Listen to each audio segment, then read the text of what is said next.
राधे राधे। मैं अभी निकल रहा हूँ वृंदावन के लिए।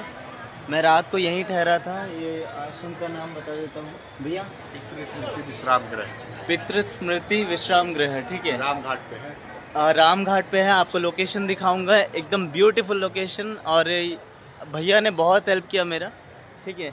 रात को खाना भी वही लेके दिया। ये देखो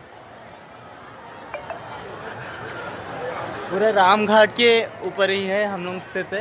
देखिए ब्यूटीफुल लोकेशन है। यहाँ पे कभी भी आप कोई भी प्रॉब्लम होगा यहाँ पे आइएगा। अगर ऐसे ही भारत दर्शन पे हैं तो और भी अच्छा है, आप आइएगा, बहुत हेल्प करेंगे भैया। और कोई भी अगर यहाँ पे राम घाट पे रहना चाहता आप यहाँ पे आ सकते हैं। राधे राधे, बने रहिए मेरे साथ। वृंदावन निकल रहा हूँ मैं अभी यहाँ से। बंगला में बोलो। बांग्ला में जो बोले हो बंगला में। সবাইকে নমস্কার। যদি চিত্রকূট আসবেন আপনি তো তাহলে এই আশ্রমতে থাকবেন, ঠিক আছে।